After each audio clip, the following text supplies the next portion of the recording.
हरिशरण हरि ओम तत्सत। श्रीमते रामचंद्राय नमः। नमः परमहंसाय स्वादितचरणकमलचिन्मकरन्दाय भक्तजनमानसनिवासाय श्रीरामचन्द्राय नमः। वंशीविभूषितकरान्नवनीरदाभात् पीताम्बराधरुणबिम्बफलाधरोष्ठात् पूर्णेन्दुसुन्दरमुखादरविन्दनेत्रात् कृष्णात् परं किमपि तत्त्वमहं न जाने। वसुदेवसुतं देवं कंसचारूढमर्दनं देवकी परमानन्दं कृष्णं वन्दे जगद्गुरुं।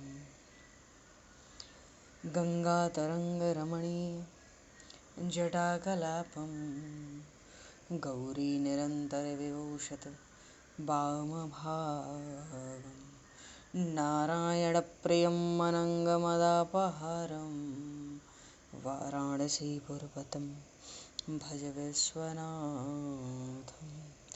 प्रह्लादनारदपराशरपुण्डरीक व्यासि अम्बरीशशुकशौनकभीष्मदालभ्यान् रुक्माङ्गद अर्जुन वसिष्ठविभीषणादीन् एतानहं परं भागवतान् नमाम्यहम्। भक्त भक्ति भगवंत गुरु चतुर्नाम वपुए तिनके पद वंदन किए नाशहि विघ्न अनेक। बन्नहु गुरुपद गंज कृपा सिंधु नररूप हर महामोह तम पुंज जासु वचन रवि कर।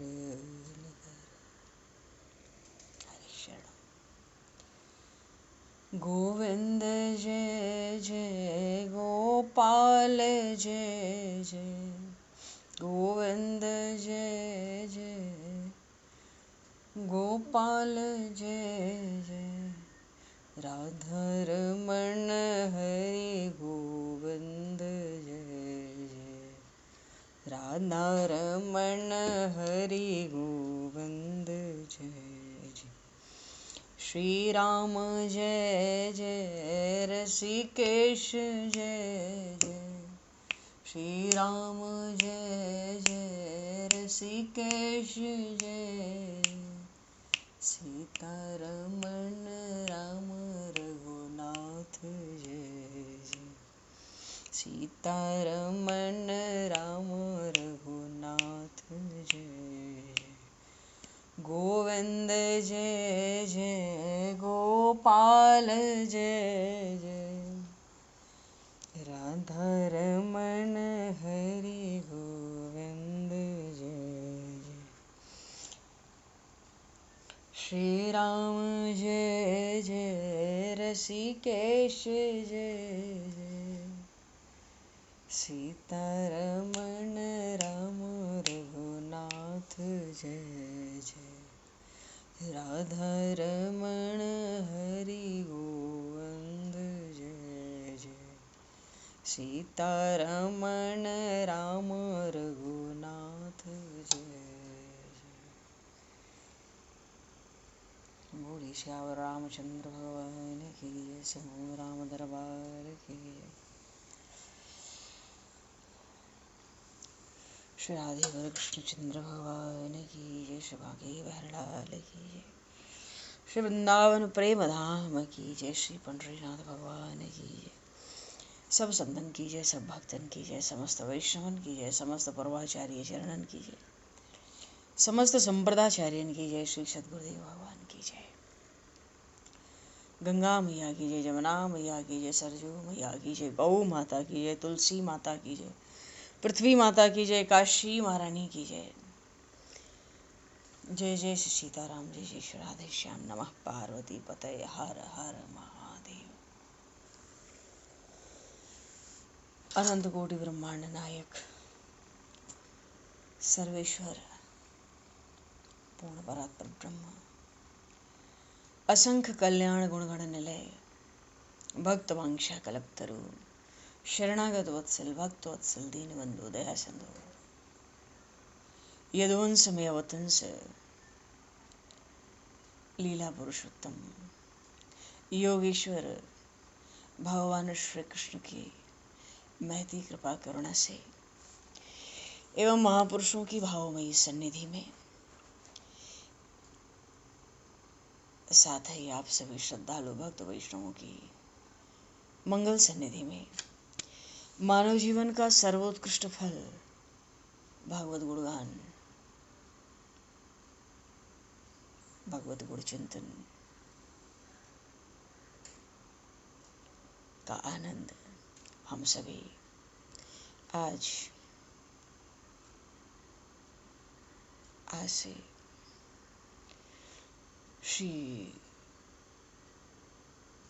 श्रीमद् भगवद गीता के चिंतन के माध्यम से प्राप्त करने जा रहे हैं। सर्वप्रथम आप सभी भक्तजनों के श्री चरणों में भगवद भाव से सादर वंदन, सादर नमन। आप सभी को यथा योग्य जय श्री राम, जय जय श्री राधे, हरि शरणम, जय श्री जय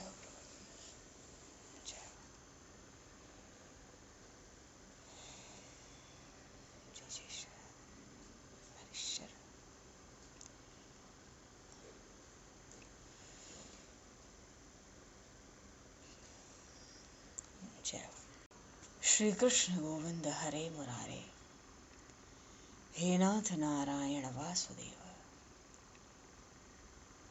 जिह्वे पिब स्वामृतमित देव, गोविंद दामोदर माधवेति।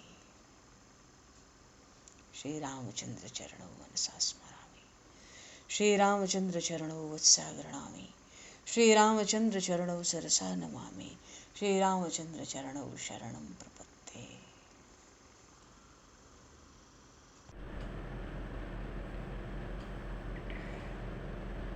भगवान का सब कुछ, उनकी लीला, उनका रूप, उनकी लीला विलास, उनका सब अनंत है। क्यों है? सर्वमय सर्वरूप करुणा सिंधु भगवान जीवों पर कृपा करके अवतार काल में जीवों के उद्धार के लिए इन लीलाओं का संपादन करते हैं। जीव जन्म मृत्यु के कष्ट से छूट जाता है। एक ही दयामय प्रभु अनेक मंगलमय रूप धारण कर लेते हैं। वो लीलाओं का ध्यान, कीर्तन, श्रवण, बस जीव पर उदार चक्र चूड़ामणि है। अहेतु की कृपा करके लीलाएं करते हैं और उद्धार का मार्ग प्रकट हो जाता है।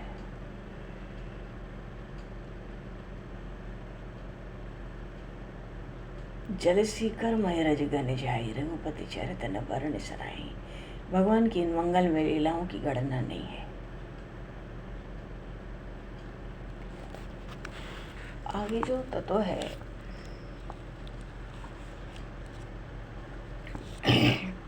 ऐसी लीलाएं करते हैं, तभी तो भगवान ने कहा ना, इस ये यथामान अत्यंत तांस्थई भजा में, हम जो भगवान को जिस भाव से भजता है, भगवान भी उसको उसी भाव से स्वीकार कर लेते हैं। मनुष्य का सहज झुकाव भगवान की भक्ति की ओर है, पर अज्ञान से हमारा पतन हुआ। हमारे भीतर मैं मेरा तू तेरा की जो भेद दृष्टि आई, उसने हमें परमार्थ के मार्ग से च्युत कर दिया।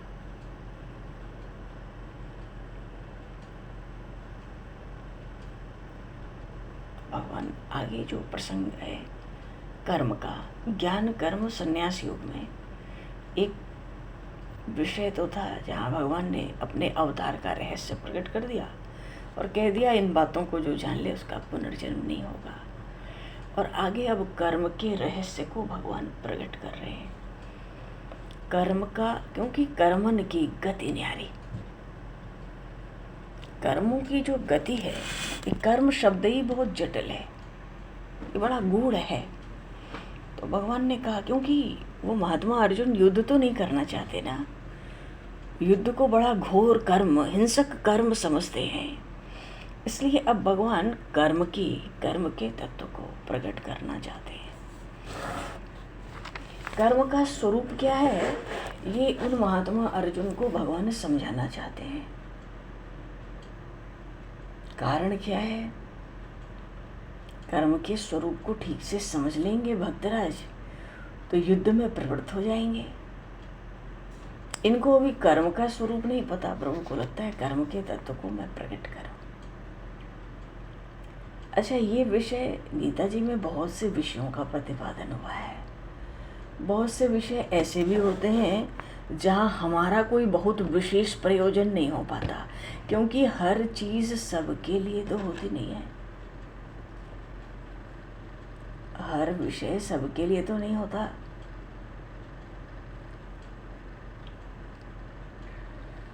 तो भगवान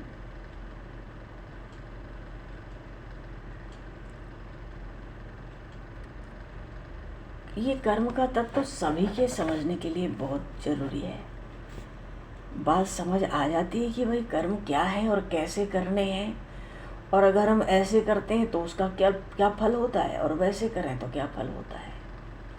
उदाहरण के लिए एक छोटी सी बात है, जैसे महाभारत का युद्ध हुआ तो बड़ी घोर हिंसा हुई उसमें। देखने में तो लगेगा इस युद्ध में बड़ी घोर हिंसा हुई, बड़ा पाप हुआ, ये तो अधर्म हो रहा है सब, क्योंकि युद्ध में सब पैंतरे हुए थे महाभारत के युद्ध में दोनों तरफ से। लेकिन वही युद्ध अगर हमारे भीतर समता रहे, जैसे भगवान ने कहा सुख दुख समय कृत्वा लाभौ लाभौ जया जयो, लाभा लाभौ जया जयो। तुम तो जय पराजय हानि लाभ सुख दुख सब में सम रहो, समत्वम योग उच्यते। क्योंकि चित्त की जो समता है उसको योग का सार बताया भगवान ने गीता जी में। पूरे मनोयोग से चित्त को स्थिर रखकर युद्ध करो, मेरा स्मरण करते हुए करो। अब परिणाम पर दृष्टि नहीं होगी, मानो युद्ध में आसक्ति नहीं होगी, बस करते चलो, क्योंकि एक धर्म युद्ध तुम क्षत्रिय हो, तुम्हें प्राप्त हुआ है, ये तुम्हें सदगति देगा, तुम्हें लोक परलोक सब बनाएगा। तो देखने में तो लगेगा कि कितना बड़ा भारी पाप हुआ इस युद्ध में, कितनी घोर हिंसा हुई, पर भीतर समता रहे, हमारी आसक्ति ना हो, फल की युद्ध के फल पर दृष्टि ना हो, मानो युद्ध से हम निर्लिप्त होकर युद्ध करें, दूसरों के हित के लिए, दूसरों की सेवा के लिए, समाज के कल्याण के लिए युद्ध हो, तो वो कितना बढ़िया युद्ध हो जाएगा। तो कर्म का यही स्वरूप है कि किस भावना से क्या कर्म होना है। जैसे भगवान ने कहा, देखो कोई किसी को कुछ लेता देता तो है नहीं, कर्म ही सबके दाता है, सब कर्म ही सबके ग्रहीता है। अगर कुछ फल दे सकता है सृष्टि में, जो भी जीवन में दिन रात हमें दिख रहा है, ये सब कर्म फल देता है। जो बोएंगे वही उगेगा, जो दर्पण में देखेगा उसी का प्रतिबिंब उसमें दिखेगा। भावना के अनुसार फल होता है, जो कर्म हमारे पास पहले से है। उन्होंने कहा चातुर्वर्ण्यम मया सृष्टम गुण कर्म विभागशः। थोड़ा सा सावधान होकर श्रवण करने वाला है विषय जो है। भगवान ब्राह्मण क्षत्रिय वैश्य शूद्र इन चारों वर्णों की रचना करते हैं, तो सत्वगुण की प्रधानता से ब्राह्मण की रचना की, रजोगुण की प्रधानता से, और सत्वगुण कम रहे ऐसे क्षत्रिय की रचना की, रजोगुण की प्रधानता रहे और तमोगुण थोड़ा रहे ऐसे वैश्य की रचना की, और तमोगुण की प्रधानता रहे तो शूद्र की रचना की गई। मनुष्य के सिवाय जो देव पितर पशु पक्षी, ये जो दूसरी योनियों की रचनाएं हैं, ये भी भगवान ही करते हैं गुण और कर्म के अनुसार। गीता जी में गुण किसको कहते हैं? आदि से अंत तक ये शब्द आता है गुण। दूसरे अध्याय में भगवान ने कह दिया था गुणा गुणेषु वर्तन्ते। गुण का अर्थ होता है पदार्थ। पदार्थ उत्पन्न होता है प्रकृति से। उस पदार्थ में पहले हमारा शरीर है, मन बुद्धि इंद्रियां, क्योंकि ये जो पदार्थ हैं ये ही कर्म करते हैं। इंद्रियां कर्म करती हैं, शरीर कर्म करता है, मन कर्म करता है, बुद्धि कर्म करती है। मालूम पड़ता है जीव कर्म, मेरा शरीर कर्म कर रहा है। कर्म तो सब प्रकृति के गुणों से ही होते हैं। इसलिए जगह जगह भगवान ने कहा कर्मों से करता रहो, तुम कुछ नहीं करते, होने दो। तुम्हारे शरीर मन बुद्धि इंद्रियों से सहज कर्म होंगे, तुम उनको रोक नहीं सकते।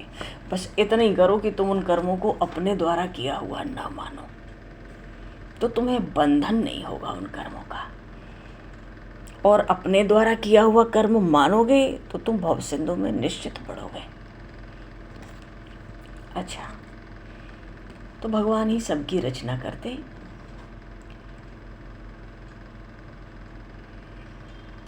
मनुष्य ही 4 प्रकार के नहीं होते हैं, बल्कि पशु पक्षी वृक्ष भी 4 तरह के होते हैं।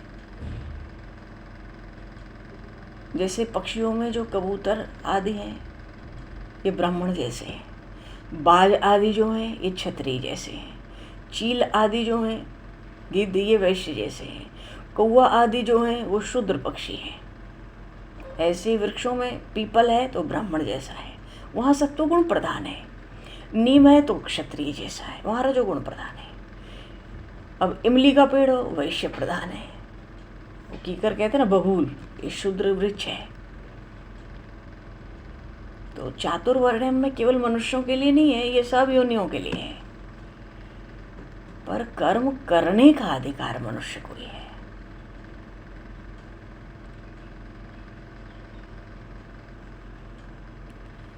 तो भगवान ने इनकी रचना की, इसका भाव ये है कि एक तो ये मेरे अंश ही हैं और दूसरे मैं सब प्राणियों का सुहृदय हूँ, सदा से ही सबका हित देखता हूँ। मानो जितने जीव हैं न तो वो देवता के अंश हैं, न देवता सबके सुहृदय हैं।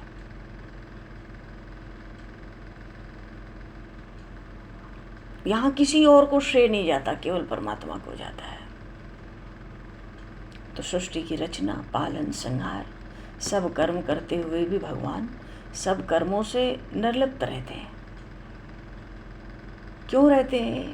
क्योंकि प्रभु में आसक्ति नहीं है कर्मों की। प्रभु उस कर्म के परिणाम की ओर नहीं देखते।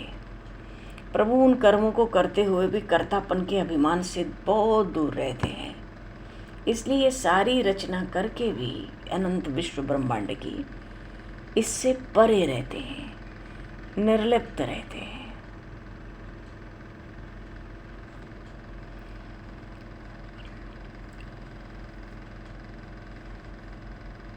अब किसी घड़े में जल हो तो सूर्य की परछाई पड़े, तो परछाई जो है वो सूर्य थोड़ी है। सूर्य अब तो घड़ा टूटे फूटे, जल हो ना हो, सूर्य का तो अपना एक अलग अस्तित्व बना ही रहता है। एक तो भगवान ने बात ये कही, फिर प्रभु कह रहे हैं न माम कर्माणि लिमम पंति न में कर्म फले स्पृहा। यही कारण है, न तो मैं सब करता हुआ भी सबसे अलग रहता हूँ, क्योंकि निर्लिप्त हूँ, आसक्ति नहीं है, फल की कामना नहीं है, तो कर्म बंधन से मैं मुक्त रहता हूँ।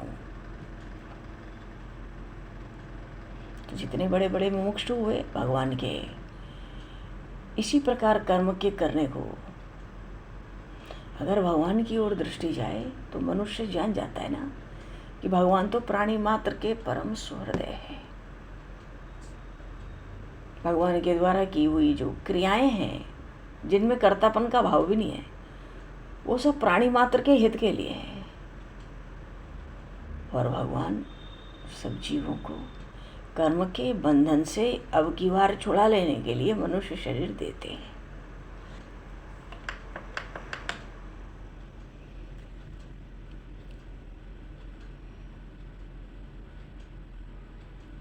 और इस बात को नहीं समझने के कारण हम नए नए कर्म के संबंध में नए नए संबंध मान लेते हैं, नए नए कर्मों की वीडियो में जकड़ जाते हैं।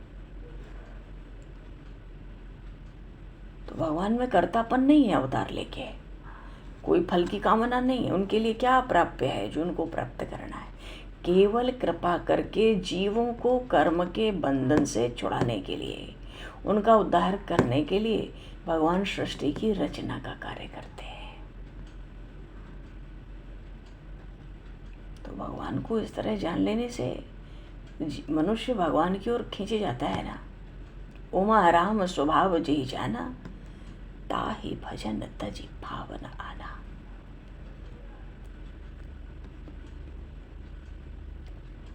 सब पर स्वार्थ रहते हैं, प्रेम समान है।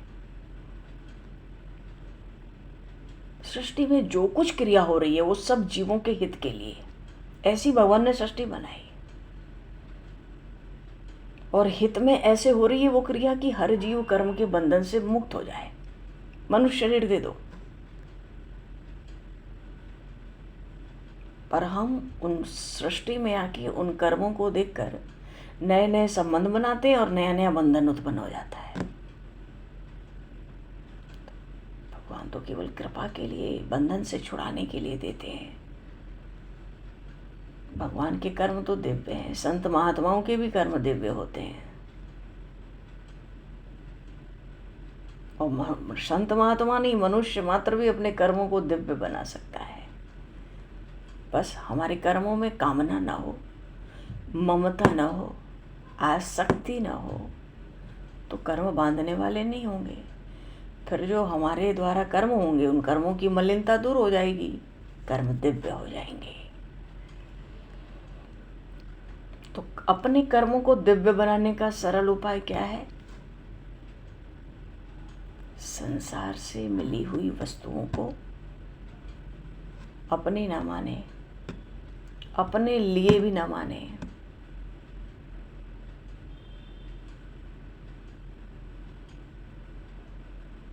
संसार की सब वस्तु, संसार के लिए सब वस्तु, संसार की सेवा। अब शरीर आदि जितनी वस्तुएं साथ लेकर तो हम आए नहीं, साथ लेकर जाएंगे नहीं। और जब तक शरीर है इच्छा के अनुसार परिवर्तन भी कर सकते नहीं, अपनी इच्छा के अनुसार हम रख सकते नहीं, उन पर हमारा कोई अधिकार है नहीं। तो हमारा क्या संबंध है? कोई संबंध ही नहीं हुआ। मतलब यह शरीर आदि ये जो वस्तुएं ये हमारे लिए है ही नहीं।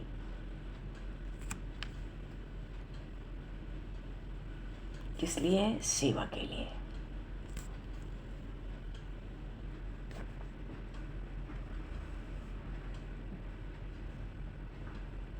अपने आप को जीव भगवान को समर्पित करता है, सर्वस्व समर्पण करता है। क्यों? सब प्रभु का है।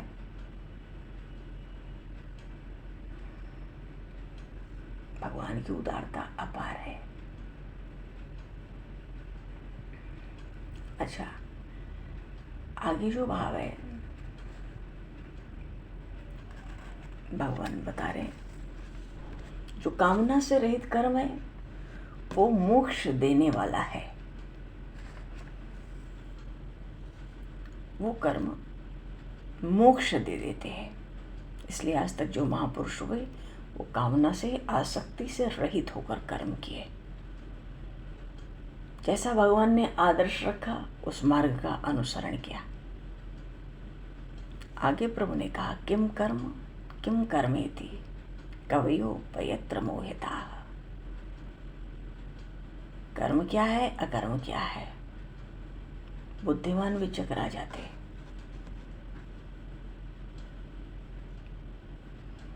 बड़े बड़े ज्ञानी जन भी मानो इस बात में धोखा खा जाते हैं।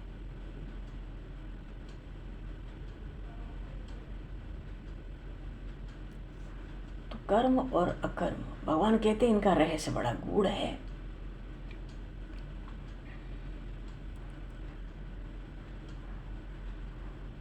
शास्त्रों के तत्व को जानने वाले जो विद्वान है ना, वो भी अकर्म को जानने में मोहित हो जाते हैं। एक चीज है, हमारे भाव के अनुसार कर्म होते हैं। हम कहते हैं ना कर्म हम करते हैं, तो अब सत्वगुण प्रधान है तो सात्विक कर्म दिखता है, रजोगुण प्रधान है उस कर्म को करने में तो राजस कर्म होता है, तमोगुण प्रधान था तो तामस कर्म मालूम पड़ता है। भगवान ने शरीर, वाणी, मन, मनसा वाचा कर्मणा, इन तीनों के द्वारा होने वाली जो क्रियाएं हैं उनको कर्म कहा है। 18वें अध्याय में ये बात आई है आगे चल के। कर्म क्या है? जो मनसा वाचा कर्मणा हम करते हैं।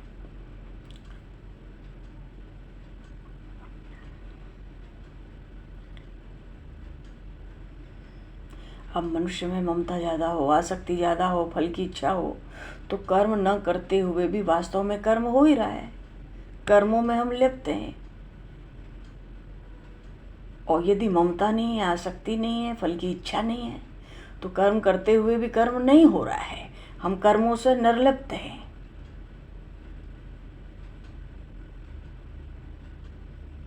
तो कर्म करना और कर्म न करना, ये दोनों ही कर्म हैं।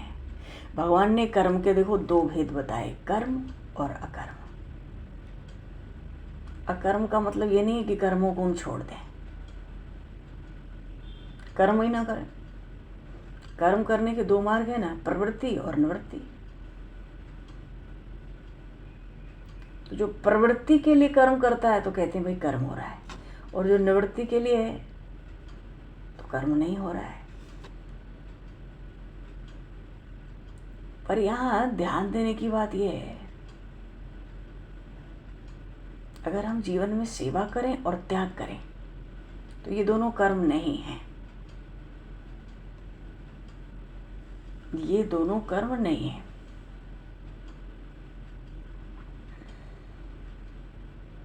जब हम कर्म योग कहते हैं ना, तो कर्म का अर्थ है संसार के लिए, योग होता है अपने लिए। कर्म का दोनों अर्थ है, करना भी और नहीं करना भी। कर्म करते हैं प्रवृत्ति के लिए घर परिवार में, नहीं करते हैं निवृत्ति के लिए, एकांत में बैठ के ध्यान धारणा समाधि लगाने लगे। पर कर्म जीव का पीछा नहीं छोड़ते हैं। इसलिए भगवान ने कहा कि मैं कर्म के तत्व को कहूँगा, और ऐसा कहूँगा कि उसको जानने के बाद कर्मणो ह्यपि बोद्धव्यम च विकर्मणा। ये विकर्म एक ही जगह भगवान ने नाम लिया इस श्लोक में, 17वें श्लोक में। अकर्मणश्च बोद्धव्य गहना कर्मणो गति। तो कर्म अकर्म का तो प्रभु ने खूब नाम लिया, पर विकर्म का नाम यही लिया एक बार। तो एक तो ये कि सहज ही विश्व की सृष्टि जिससे हो वो कर्म है। कर्म दो ही तरह के हैं, एक तो विहित है और एक निषिद्ध है। कौन सा कर्म करना चाहिए और कौन सा नहीं करना चाहिए। भगवान ने 4थे अध्याय में कर्म का सच में ऐसा तत्व रहस्य बताया, उसको समझकर कर्म अकर्म और विकर्म, विकर्म अगर छोड़ भी दो तो कर्म और अकर्म, चलो इसके तत्व को जानकर जीव भगवत प्राप्ति करता है, भव सिंधु से पार हो जाता है। हम अपने को भव भ्रम से बचा के कर्म बंधन से मुक्त हो जाएंगे, हम कृतकृत्य हो जाएंगे। तो भगवान कर्म अकर्म का जो व्याख्यान करते हैं, क्योंकि मूल तो कर्म ही है। अर्जुन को युद्ध नहीं करना और प्रभु को युद्ध कराना है ना, क्योंकि वो स्वधर्म का है, वो अर्जुन का स्वधर्म है। कर्मण्य कर्म यह पश्येद कर्मणि च कर्म यह।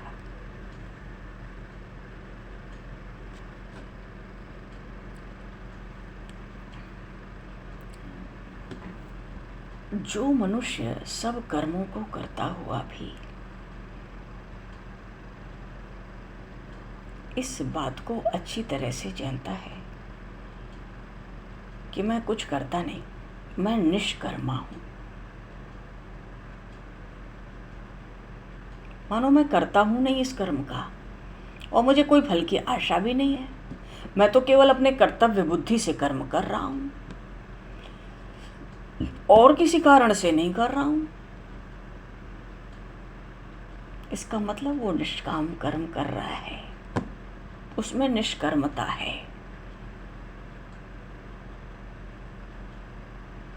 वो ज्ञानी है। ज्ञानी का अर्थ है उसको कर्म के तत्व का ज्ञान है। कोई भी कर्म जीव नहीं करता, स्वधर्म के आचरण के लिए कर्म करना ही है।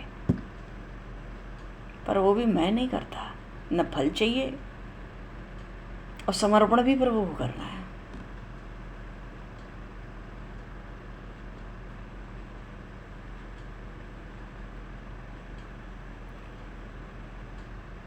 तो कर्म करते हुए निर्लिप्त रहना ही कर्म का तत्व है। अगर कर्म की ओर देखें ना तो 3 भेद मालूम पड़ता है कर्म का: कर्म, अकर्म और विकर्म। पहले हम लोग कर्म और अकर्म को देखें। कर्म तो वही भगवान ने स्वधर्म में क्या बताया 3रे अध्याय में, कर्मयोग में, जो कर्म करो वो शास्त्र भेद होना चाहिए, वेदोक्त होना चाहिए।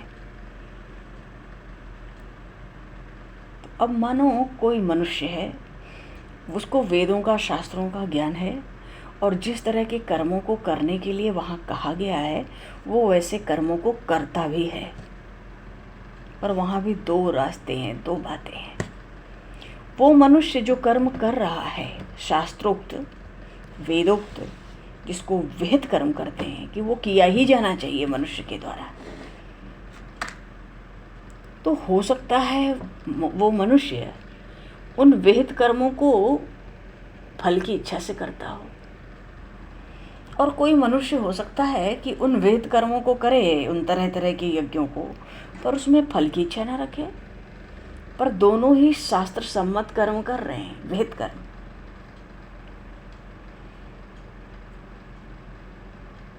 तो अगर शास्त्र के अनुसार कर्म हम कर रहे हैं, तरह तरह के अनवरत यज्ञों का अनुष्ठान प्रभु कहते हैं, तो शास्त्र की आज्ञा के अनुसार कर्म कर रहे हैं, पर उसमें फल की इच्छा है, उन कर्मों में हमारी ममता भी है, आसक्ति भी है,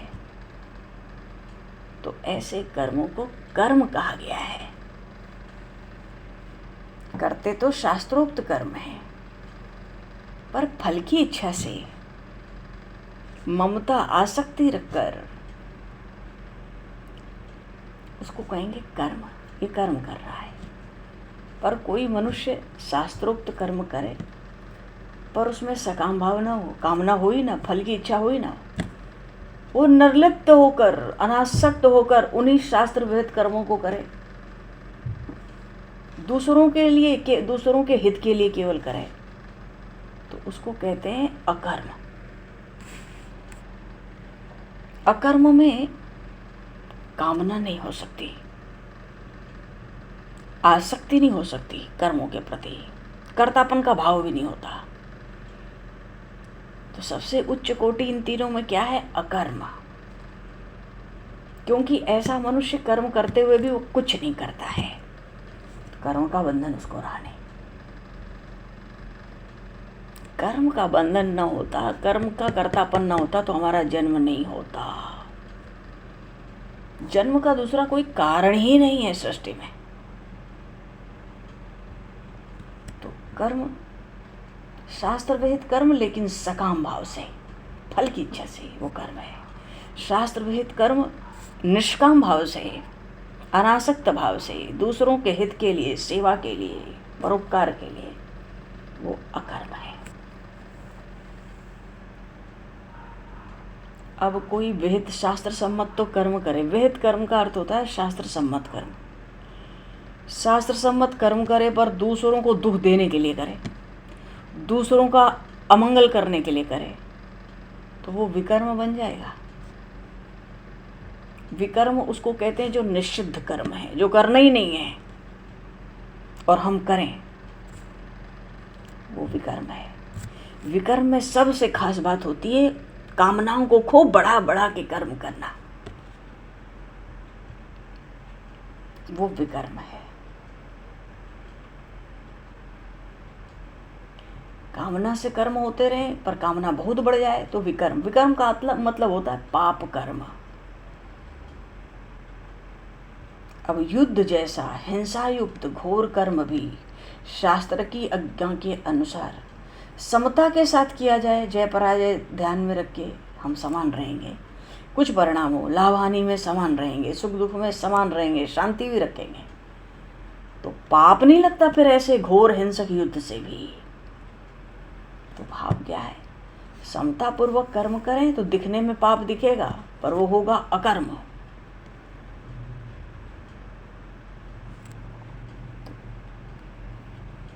तो दो तरह के कर्म है, एक तो विहित कर्म होते हैं, एक निषिद्ध कर्म है शास्त्रों में। तो जो निषिद्ध कर्म है वो विकर्म है, और जो विहित कर्म है उसमें कर्म और अकर्म दोनों चीजें हैं। फल की इच्छा रह के कर्म कर रहे हैं शास्त्र के अनुसार, यज्ञ का जितने यज्ञ हम कर रहे हैं फल की इच्छा से, वो कर्म कहलाएंगे। पर सब यज्ञों का अनुष्ठान किया शास्त्र सम्मत, पर फल की इच्छा नहीं रखी, आसक्ति नहीं रखी, तो वो विकर्म है। लेकिन जो कर्म नहीं करने हैं शास्त्रों में, निषिद्ध हैं, उनको करते हैं तो वो विकर्म है। तो विकर्म में मुख्य है कामना।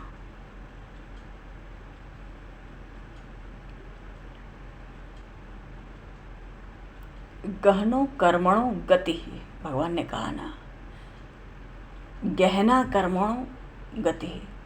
कौन सा कर्म मुक्त करने वाला है, कौन सा कर्म बांधने वाला है, इसका निर्णय बड़ा कठिन है। इसका निर्णय बड़ा कठिन है।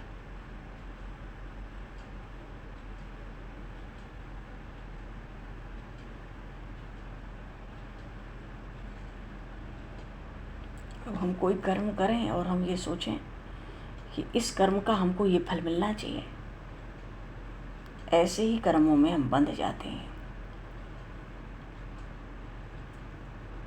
कर्म का तो आदि अंत है, फल का भी आदि अंत है, सुख दुख पाप पुण्य के रूप में, पर जीव तो स्वयं नित्य निरंतर है।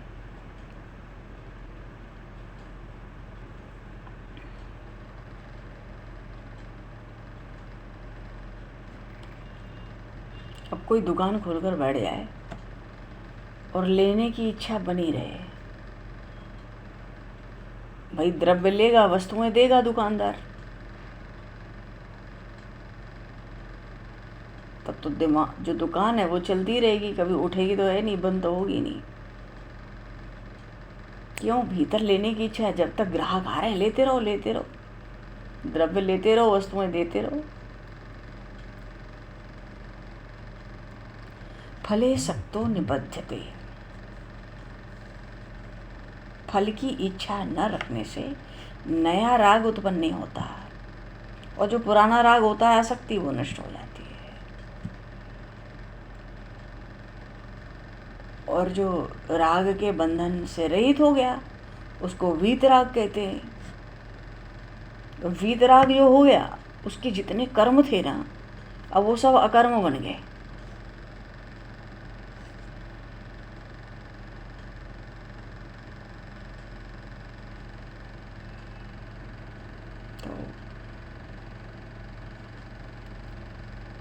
एक है प्रवृत्ति, एक है निवृत्ति। प्रवृत्ति का मतलब होता है कर्म करना, और निवृत्ति का मतलब होता है कर्म ना करना। पर ये दोनों ही तो प्रकृति की गोद में पल रहे हैं ना, और प्रकृति तो निरंतर ही बदल रही है, उसका तो आदि अंत होता है, निवृत्ति का भी आदि अंत होता है।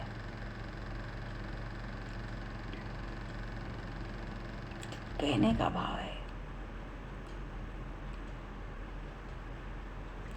जैसे जल के पास खड़ा हुआ कोई मनुष्य है, जल के भीतर अपनी छाया देखता है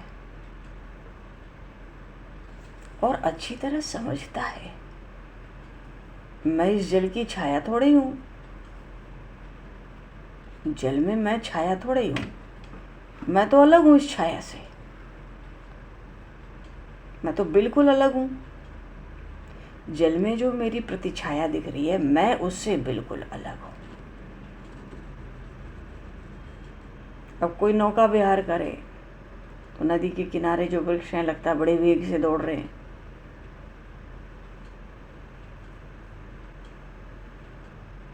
पर वो ठीक तरह से जब विचार करता है तो कहता है ना कि अरे वृक्ष तो अपनी जगह हैं, ये तो जल में नौका आगे चल रही है।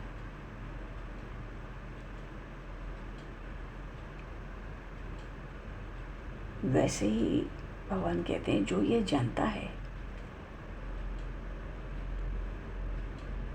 कि आत्म स्वरूप की दृष्टि से तो कर्म ही मिथ्या है, तभी तो वो अपने मूल स्वरूप को पहचानता है। आत्म स्वरूप में कर्म क्या है? एक ही आत्मा सब जगह व्याप्त है। जब दो है ही नहीं,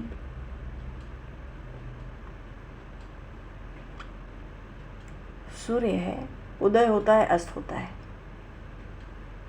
पर सूर्य तो भैया अब बिना विचलित हुए दिन रात भ्रमण करते ही है।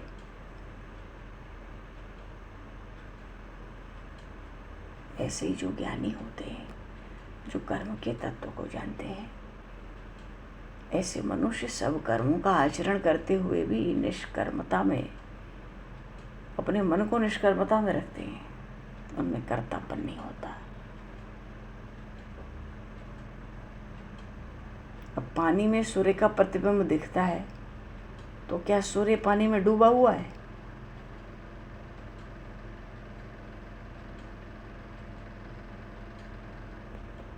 प्रभु ये समझाना चाहते हैं अर्जुन जी को।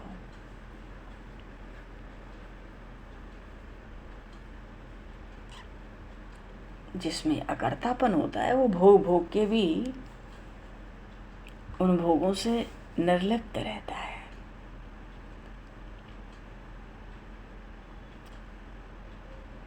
तो उसका सार ये है, तमाहु पंडितम बुधा यस्य सर्वे समारंभा काम संकल्प वर्जिता।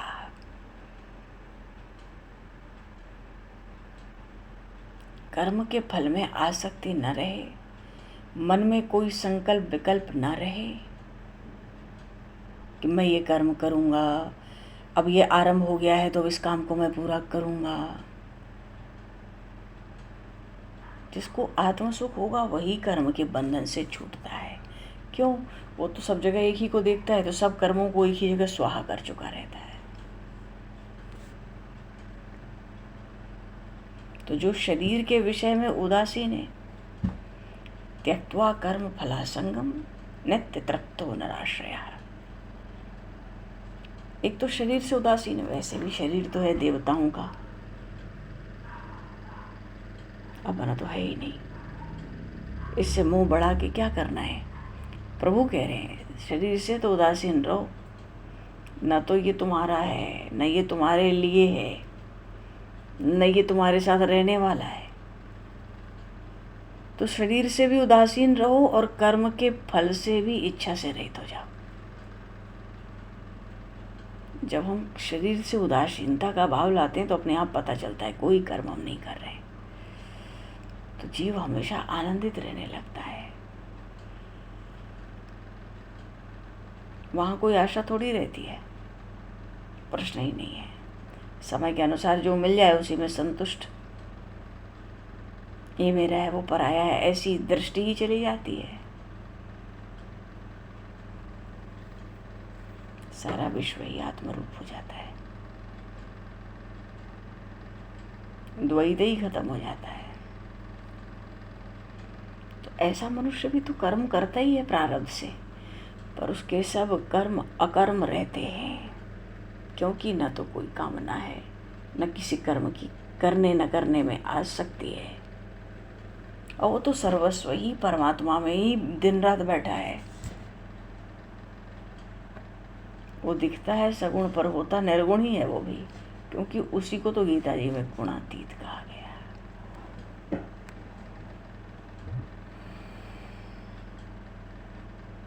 बोली श्री भक्तवत्सल भगवान की जय। तो आज के इस कर्म के तत्व की सार बात है, कर्म वो जो शास्त्र के अनुसार हो और उसमें कामनाएं बनी रहती है, अकर्म वो जो शास्त्रों के अनुसार हो पर उसमें कोई कामना नहीं रहती, कोई आसक्ति नहीं, और विकर्म वो जो शास्त्र में मना किया जाए, ये नहीं करना है, निषिद्ध है, वो ही किया जाए, मानो पाप कर्म। और इसमें कामनाएं जितनी बढ़ती हैं पाप कर्म उतना बढ़ता है, इसीलिए तो वो कार्य होते हैं जो नहीं करने हैं। इसका सार यह है कि जीव शास्त्र सम्मत मनुष्य वेदोक्त कर्म ही करे, शास्त्रों में जो विहित कर्म बताए गए हैं उन्हीं को करे, पर निष्काम होकर करे। दूसरों के हित के लिए, दूसरों के सेवा के लिए अपने स्वार्थ का त्याग करके करे, निर्लिप्त होकर करे। ये कर्म के तत्व का ऐसा रहस्य है। भगवान कहते हैं इसको जानकर, समझकर जीव कभी भी कर्म के बंधन में नहीं आता, मानो वो कभी भव सिंधु में नहीं पड़ता। बोलिए श्री भक्तवत्सल भगवान की जय। योगीश्वर भगवान श्री कृष्णचंद्र की जय। भक्तराज श्री अर्जुन जी महाराज की जय। श्री भगवद गीता जी की जय। सब संतन की जय, सब भक्तन की जय। भगवान समय को दृष्टिगत करते हुए दो पल नाम बोलो और वाणी को